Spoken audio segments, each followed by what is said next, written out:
വീണയ്ക്ക് വേണ്ടി പോരാടി IP ബിനു ഗുരുതരാവസ്ഥയിൽ. CMRL മാസപ്പടി കേസുമായി ബന്ധപ്പെട്ട് മെയ് 27-നായിരുന്നു പ്രതിപക്ഷ നേതാവ് പിണറായി വിജയന്റെ തിരുവനന്തപുരത്തെ ബേക്കറി ജംഗ്ഷനിലുള്ള വീട്ടിൽ എൻഫോഴ്സ്മെന്റ് ഡയറക്ടറേറ്റ് റെയ്ഡ് നടത്തിയത്. ഈ കേസിൽ പിണറായി വിജയന് യാതൊരു ബന്ധവുമില്ല. അദ്ദേഹത്തിന്റെ മകൾ വീണയ്ക്കാണ് ബന്ധമുള്ളത്. അതുകൊണ്ട് വീണയെ പ്രാഥമികമായി ചോദ്യം ചെയ്യുന്നതിന് വേണ്ടിയിട്ടാണ് ആ റെയ്ഡ് നടത്തിയത്. അന്ന് 10ഓളം സ്ഥലങ്ങളിൽ EDയുടെ റെയ്ഡ് ഉണ്ടായിരുന്നു. ആ റെയ്ഡുമായി ബന്ധപ്പെട്ട് നമുക്കറിയാവുന്നത് പോലെ തന്നെ അന്ന് 300ഓളം വരുന്ന SFI, DYFI, CPIM പ്രവർത്തകർ എൻഫോഴ്സ്മെന്റ് ഡയറക്ടറേറ്റ് ഉദ്യോഗസ്ഥരെ ആക്രമിച്ചു. റെയ്ഡ് കഴിഞ്ഞ് ഇറങ്ങി വന്ന ഉദ്യോഗസ്ഥരെയാണ് ആക്രമിച്ചത്. അതിലെ 25 പ്രതികൾ ഇപ്പോഴും ജാമ്യമില്ലാതെ ജയിലിൽ കഴിയുകയാണ്. ഒന്ന് ആലോചിച്ച് നോക്കുക, മെയ് 27-ാം തീയതിയാണ് ഈ സംഭവം ഉണ്ടായത്. അന്നു മുതൽ തുടർച്ചയായി അറസ്റ്റിലായ അവർ ഇപ്പോൾ ജൂലൈ 15-ാം തീയതിയാണ് ഇപ്പോഴും ജാമ്യമില്ലാതെ ജയിലിൽ കഴിയുകയാണ്. ആർക്കു വേണ്ടിയിട്ടാണ് ഈ പാവപ്പെട്ടവർ EDയെ ആക്രമിച്ചത്? പിണറായി വിജയന് വേണ്ടിയിട്ടായിരുന്നോ? അല്ല, പിണറായി വിജയന്റെ മകൾക്കു വേണ്ടിയിട്ടാണ്. പിണറായി വിജയനെ ആക്രമിക്കുന്നു, പിണറായി വിജയന്റെ വീട് ഇതാ റെയ്ഡ് ചെയ്യുന്നു, പിണറായി വിജയനെ ഇതാ എൻഫോഴ്സ്മെന്റ് ഡയറക്ടറേറ്റ് പൊക്കിക്കൊണ്ടു പോകുന്നു എന്ന് പറഞ്ഞുകൊണ്ട് പാവപ്പെട്ട സഖാക്കളെ ഇളക്കി വിട്ടുകൊണ്ടാണ് എൻഫോഴ്സ്മെന്റ് ഡയറക്ടറേറ്റിനെതിരെ നേതാക്കൾ ആക്രമണം ആസൂത്രണം ചെയ്ത് അഴിച്ചുവിട്ടത്. പക്ഷേ ആ നേതാക്കളെ ആരെയും ഇതുവരെയും പിടികൂടിയിട്ടില്ല. ആകെ പിടികൂടിയിട്ടുള്ളത് ഒരു നേതാവ് എന്ന് പറയാൻ കഴിയുന്ന തരത്തിലെ ഒരാൾ IP ബിനുവാണ്. അദ്ദേഹം തിരുവനന്തപുരത്തെ പാളയം CPIM ലോക്കൽ കമ്മിറ്റി സെക്രട്ടറിയാണ്. അദ്ദേഹത്തിന്റെ ആരോഗ്യനില ഇപ്പോൾ ഗുരുതരാവസ്ഥയിൽ തുടരുകയാണ്. അദ്ദേഹം പ്രമേഹ രോഗിയാണ്. അദ്ദേഹത്തിന് ഗുരുതരമായ പല ആരോഗ്യ പ്രശ്നങ്ങളും അലട്ടുന്നുണ്ട്. ഇപ്പോൾ അദ്ദേഹം പൂജപ്പുര സെൻട്രൽ ജയിലിലാണ്. അദ്ദേഹമടക്കം 25 പേർ ഈ വീണ വിജയന് വേണ്ടി ജയിലിൽ കഴിയുന്നത്. കഴിഞ്ഞ ദിവസം അദ്ദേഹത്തിന്റെ ആരോഗ്യനില വഷളായതിനെ തുടർന്ന് തിരുവനന്തപുരം ജനറൽ ആശുപത്രിയിലേക്ക് കൊണ്ടുവന്നു. വിലങ്ങ് വെച്ചാണ് ബിനുവിനെ കൊണ്ടുവന്നത് എന്നുള്ളതാണ് CPM ഉയർത്തുന്ന പ്രധാനപ്പെട്ട ഒരു ആരോപണം. പക്ഷേ എന്തുകൊണ്ട് സുഗതനെ ഇത്തരത്തിൽ, അതായത് സുഗതനെ വാഴോട്ടുകോണം കൗൺസിലറായിട്ടുള്ള BJP കൗൺസിലറും കാപ്പ കേസിലെ പ്രതിയുമായിട്ടുള്ള സുഗതനെ കൊണ്ടുവന്നപ്പോൾ എന്തുകൊണ്ട് വിലങ്ങ് വെച്ചില്ല എന്ന് CPM നേതാക്കൾ ചോദിക്കുന്നു. പ്രത്യേകിച്ചും CPIM തിരുവനന്തപുരം ജില്ലാ സെക്രട്ടറി വി ജോയി MLA ആണ് ഇത്തരമൊരു ആരോപണം ഉന്നയിക്കുന്നത്. സുഗതന് കയ്യിൽ വിലങ്ങില്ല, അതേസമയം IP ബിനുവിന് വിലങ്ങുണ്ട്. കാപ്പ കേസിലെ പ്രതിയായിട്ടുള്ള സുഗതന് വിലങ്ങില്ല. അതേസമയം യാതൊരു തരത്തിലെ അക്രമവും വിടാത്ത ഒരു മുട്ട എറിഞ്ഞു എന്നതിൻ്റെ പേരിൽ പിടിച്ചകത്തിട്ടിരിക്കുന്ന അല്ലെങ്കിൽ EDA ഉദ്യോഗസ്ഥരെ ആക്രമിച്ചു എന്ന പേരിൽ ഒരു മുട്ട എറിഞ്ഞതിൻ്റെ പേരിൽ പിടികൂടിയ ഈ പറയുന്ന രാഷ്ട്രീയ കുറ്റവാളിയായിട്ടുള്ള ബിനുവിനെ എന്തുകൊണ്ടാണ് കയ്യിൽ വിലങ്ങണിയിച്ചത് എന്നുള്ളതാണ് CPM നേതാക്കൾ വി ജോയി MLA അടക്കമുള്ളവർ ഉന്നയിക്കുന്ന പ്രധാനപ്പെട്ട ചോദ്യം. പക്ഷെ ആ ചോദ്യമല്ല ഇവിടെ പ്രശ്നം. മറിച്ച് എന്തിനാണ് ഈ പാവപ്പെട്ട 25 സഖാക്കൾ ജയിലിൽ കിടക്കുന്നത് എന്നുള്ളതാണ് ഇവിടെ വരുന്ന പ്രധാനപ്പെട്ട പ്രശ്നം. ഇവിടെ 9ാം പ്രതിയായിട്ടുള്ള ഹരീഷിന് മാത്രമാണ് ജാമ്യം ലഭിച്ചത്.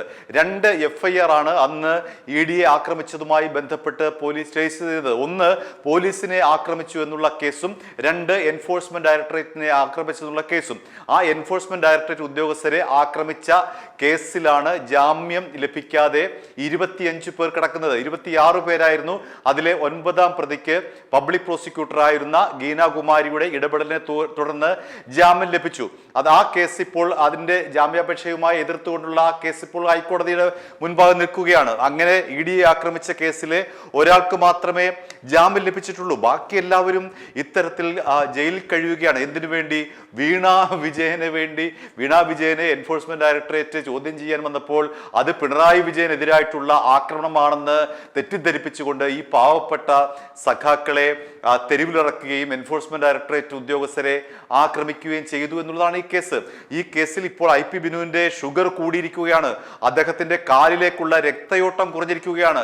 കാല് നീര് വെച്ച് അദ്ദേഹത്തിന് നടക്കാൻ പറ്റാത്ത അവസ്ഥയിലേക്ക് എത്തിയിരിക്കുകയാണ്. അതിന്റെ അടിസ്ഥാനത്തിൽ പോലീസ് ജയിൽ അധികൃതർ റെഫർ ചെയ്തതിന്റെ അടിസ്ഥാനത്തിലാണ് അദ്ദേഹത്തെ ജനറൽ ആശുപത്രിയിലേക്ക് ചികിത്സയ്ക്ക് കൊണ്ടുവന്നത്. അദ്ദേഹത്തിന് നടക്കാൻ വയ്യ. അദ്ദേഹത്തിന് ഗുരുതരമായിട്ടുള്ള അസുഖം ബാധിച്ചിരിക്കുന്നു, ഷുഗർ കൂടി കൂടിയിരിക്കുന്നു. അദ്ദേഹത്തിന് ആരോഗ്യസ്ഥിതി വഷളായിരിക്കുന്നു. IP ബിനുവിന്റെ ആരോഗ്യസ്ഥിതി വഷളായിരിക്കുന്നു. എന്തിനു വേണ്ടിയിട്ടാണ് ബിനു ഈ ത്യാഗം സഹിക്കുന്നത് എന്നുള്ള ചോദ്യത്തിനുള്ള ഉത്തരമാണ് വലിയ തമാശയായി മാറുന്നത്. കാരണം വീണ വിജയന് വേണ്ടിയിട്ടാണ് IP ബിനു ഈ പറയുന്ന ED ഉദ്യോഗസ്ഥരെ ആക്രമിച്ചത്, അവർക്ക് വേണ്ടി മുട്ടയെറിഞ്ഞത്. വീണ വിജയന് വേണ്ടിയിട്ടാണ് മുട്ടയെറിഞ്ഞത്. ഇവിടെ IP ബിനുവിന്റെ അടക്കം 10 പ്രതികളുടെ ജാമ്യാപേക്ഷ 8 ദിവസം മുൻപ് തിരുവനന്തപുരം പ്രിൻസിപ്പൽ സെഷൻസ് കോടതിയുടെ മുൻപാകെ വന്നു. അവിടെ വലിയൊരു ചരിത്ര സംഭവം എന്ന് വേണമെങ്കിൽ പറയാം. അവിടെ പ്രോസിക്യൂഷൻ പ്രധാനമായും വാദിച്ചത് ഗീനാകുമാരിയെ മാറ്റിയതിനു ശേഷം സന്തോഷ് കുമാർ ആണല്ലോ പബ്ലിക് പ്രോസിക്യൂട്ടർ പറഞ്ഞത് ഈ ദൃശ്യങ്ങൾ കണ്ടതിന് ശേഷം മാത്രമേ ഇവർക്ക് ജാമ്യം അനുവദിക്കാൻ കഴിയുകയുള്ളൂ. അങ്ങനെ ഒരു നിലപാട് പബ്ലിക് പ്രോസിക്യൂട്ടർ കോടതിയിൽ ഉന്നയിച്ചു. കോടതി ആവശ്യം അംഗീകരിച്ചു. അപൂർവമായിട്ടാണ് അങ്ങനെ ഒരു ഈ ദൃശ്യം കണ്ടതിന് ശേഷം ജാമ്യം അനുവദിക്കണോ വേണ്ടയോ എന്ന് ജഡ്ജി തീരുമാനിക്കുന്നത്. നസീറയാണ് ജഡ്ജിയായിട്ടുള്ളത്. അങ്ങനെ ജസ്റ്റിസ് നസീറ ഈ പറയുന്ന പബ്ലിക് പ്രോസിക്യൂട്ടറുടെ വാദം അംഗീകരിച്ചുകൊണ്ട് ദൃശ്യങ്ങൾ കണ്ടു ബോധ്യപ്പെട്ടു. ആ ദൃശ്യങ്ങൾ കണ്ടു ബോധ്യപ്പെട്ടപ്പോൾ ഈ പറയുന്ന IP ബിനു മുട്ടയെറിയുന്ന രംഗമുണ്ട് അതിൽ.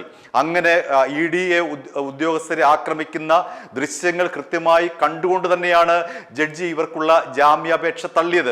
അതോടുകൂടി ഇവർ എന്നേക്കുമായി അകത്തായി കിടക്കുകയാണ്. കാരണം ED ആക്രമിച്ച കേസ് രാജ്യദ്രോഹ കുറ്റമാണ് എന്നതടക്കമുള്ള വിധികളുണ്ട്. അതുകൊണ്ട് എൻഫോഴ്സ്മെന്റ് ഡയറക്ടറേറ്റിന് എതിരായിട്ടുള്ള ഈ ഒരു ആക്രമണം രാജ്യത്തിന് എതിരായിട്ടുള്ള ആക്രമണം എന്ന നിലയിലാണ് നീതിന്യായ പീഠം കാണുന്നത്. അതുകൊണ്ട് ഇവർക്ക് ആർക്കും തന്നെ 9ാം പ്രതി ഹരീഷിന്റെ കാര്യം മാത്രമാണ് ഇവിടെ നമുക്ക് മാറ്റി പറയാൻ കഴിയുന്നത്. അത് ഗീനാകുമാരിയുടെ ഒരു തന്ത്രപൂർവമായിട്ട് രാഷ്ട്രീയ നടപടിയായിരുന്നു ആ 9ാം പ്രതിക്ക് ജാമ്യം അനുവദിച്ച നടപടി. ഗീനാകുമാരിയെ മാറ്റി, അതിന് പകരം സന്തോഷ് വന്നു. സന്തോഷ് കുമാറിന്റെ ഇപ്പോഴത്തെ ഇടപെടലിന്റെ ഭാഗമായിട്ടാണ് ഇവരിപ്പോഴും ജയിലിൽ കഴിയുന്നത്. ഇവർക്ക് ആർക്കും തന്നെ ജാമ്യമില്ല.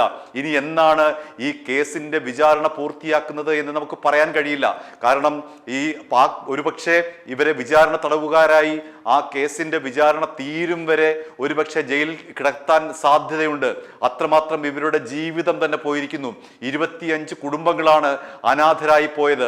വീണ വിജയന് വേണ്ടി എൻഫോഴ്സ്മെന്റ് ഡയറക്ടറേറ്റിനെ ആക്രമിക്കാൻ എത്തിയ 25 പേർ, അതെല്ലാം തന്നെ IP ബിനു ഒഴികെ ബാക്കിയൊക്കെ സാധാരണക്കാരാണ്. അവരൊന്നും വലിയ നേതാക്കളൊന്നുമല്ല.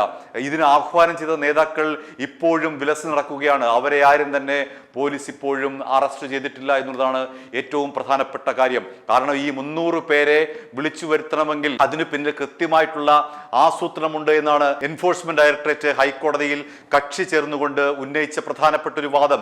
കാരണം ഈ 300 പേരെ ഒരുമിച്ച് വിളിച്ചു വരുത്തണമെങ്കിൽ അതിന് പിന്നിൽ കൃത്യമായ ആസൂത്രണമുണ്ട്, ഗൂഢാലോചനയുണ്ട്. അതുകൊണ്ട് നേതാക്കന്മാരിലേക്ക് അന്വേഷണം നീളണം, അവരെ അറസ്റ്റ് ചെയ്യണം. ഈ പാവപ്പെട്ടവരെ മാത്രം അറസ്റ്റ് ചെയ്താൽ പോരാ, ബാക്കി വരുന്ന ഈ 300ഓളം പേരെ അറസ്റ്റ് ചെയ്തതിനൊപ്പം ആരാണ് ഇവരെ ഇത്ര ചെറിയ സമയത്തിനുള്ളിൽ വിളിച്ചു വരുത്തിയത് അവരെ കൂടി അറസ്റ്റ് ചെയ്ത് ജയിലിലടക്കണമെന്നുള്ള EDയുടെ വാദം ഹൈക്കോടതിയുടെ മുന്നിൽ നിൽക്കുകയാണ്. അപ്പോഴാണ് ഈ പറയുന്ന പാളയം ലോക്കൽ കമ്മിറ്റി സെക്രട്ടറി ആയിട്ടുള്ള ബിനു അതീവ ഗുരുതരാവസ്ഥയിൽ ജയിലിൽ നിന്നും ജനറൽ ആശുപത്രിയിലേക്ക് ചികിത്സയ്ക്ക് എത്തുന്നത്. അദ്ദേഹത്തിന് തീരെ വയ്യ. അദ്ദേഹത്തിന്റെ ആരോഗ്യസ്ഥിതി അങ്ങേയറ്റം മോശമായിരിക്കുന്നു. അദ്ദേഹത്തിന്റെ കാലിലേക്കുള്ള രക്തയോട്ടം നിലച്ചിരിക്കുന്നു, കാല് നീര് വന്ന് വീർത്തിരിക്കുന്നു. അങ്ങനെ അദ്ദേഹം ജയിലിൽ കിടന്ന് നരകിക്കുകയാണ്. ബിനു മാത്രമല്ല, ബിനുവിനടക്കം 25 പേരാണ് ഇത്തരത്തിൽ CPIM DYFI സഖാക്കൾ പൂജപ്പുര സെൻട്രൽ ജയിൽ കഴിയുന്നത്. വീണയ്ക്ക് വേണ്ടിയിട്ടാണ്, പിണറായി വിജയന് വേണ്ടിയിട്ടല്ല. പിണറായി വിജയന് വേണ്ടിയിട്ടായിരുന്നുവെങ്കിൽ എങ്ങനെയെങ്കിലും പാർട്ടി തലത്തിലെങ്കിലും ന്യായീകരിക്കാമായിരുന്നു. പക്ഷേ ഇതിപ്പോൾ അങ്ങനെയും കഴിയുന്നില്ല. വീണയെ ചോദ്യം ചെയ്യാൻ എൻഫോഴ്സ്മെന്റ് ഡയറക്ടറേറ്റ് വന്നപ്പോൾ അവരെ ചെറുക്കാൻ വേണ്ടി, എൻഫോഴ്സ്മെന്റ് ഡയറക്ടറേറ്റിനെ ഉദ്യോഗസ്ഥരെ ചെറുക്കാൻ വേണ്ടി അടുത്തുകൂടിയ പാവപ്പെട്ട സഖാക്കളാണ് ഇവരെല്ലാം. ബിനു ഒഴികെ ബാക്കിയൊക്കെ ഈ പറയുന്ന സാധാരണ സഖാക്കളാണ്. ബിനുവിന്റെ അവസ്ഥയാണ് ഇപ്പോൾ പുറത്തു വന്നിരിക്കുന്നത്. ഈ ബാക്കി വരുന്ന 24 പേരുടെ ആരോഗ്യസ്ഥിതി എന്താണ്, അവരുടെ സ്ഥിതി അതിനെ കുറിച്ച് നമുക്കൊന്നും തന്നെ ഇപ്പോൾ വ്യക്തമല്ല. ബിനുവിന് ഇങ്ങനെ പുറത്തു വന്നതുകൊണ്ട് മാത്രമാണ് അദ്ദേഹത്തിന്റെ ആരോഗ്യസ്ഥിതിയെ കുറിച്ച് നമുക്ക് പുറം ലോകം അറിയുന്നത്. അദ്ദേഹം ഗുരുതരമായിട്ടുള്ള അവസ്ഥയിലാണ് ഇപ്പോൾ എന്നാണ് അറിയാൻ കഴിയുന്നത്. അദ്ദേഹത്തെ വിലങ്ങു വെച്ചുകൊണ്ട് വന്നു എന്നൊക്കെ ഉള്ളത് രാഷ്ട്രീയ വിവാദം വേറെ. ഒരു പൊതു പ്രവർത്തകൻ എന്ന നിലയിൽ അല്ലെങ്കിൽ CPM ഒരു ലോക്കൽ കമ്മിറ്റി സെക്രട്ടറി എന്ന നിലയിൽ അദ്ദേഹത്തിൻ്റെ ആരോഗ്യസ്ഥിതി വളരെ ഗുരുതരമായി തുടരുന്നു. അത് പിണറായി വിജയൻ എന്ന നേതാവിന് വേണ്ടിയിട്ടല്ല, മറിച്ച് പിണറായി വിജയന്റെ മകൾ DYFIയിലോ SFIയിലോ CPMലോ ഒന്നും യാതൊരു ബന്ധവുമില്ലാത്ത പിണറായി വിജയന്റെ മകൾക്ക് വേണ്ടിയിട്ടാണ് IP ബിനു ഇങ്ങനെ നീരുവെച്ച കാലുമായി ജനറൽ ആശുപത്രിയിൽ ചികിത്സയ്ക്ക് വന്നത് എന്നുള്ളതാണ് ഏറ്റവും തമാശ നിറഞ്ഞ, അതേസമയം ദുരന്തം നിറഞ്ഞ ഒരു വശം. i2i News, an eye for truth. i2i News subscribe ചെയ്തിട്ടില്ലാത്തവർ ഇപ്പോൾ തന്നെ സബ്സ്ക്രൈബ് ചെയ്യുക. നോട്ടിഫിക്കേഷൻ ലഭിക്കുവാൻ ബെൽ ബട്ടണും അമർത്തുക.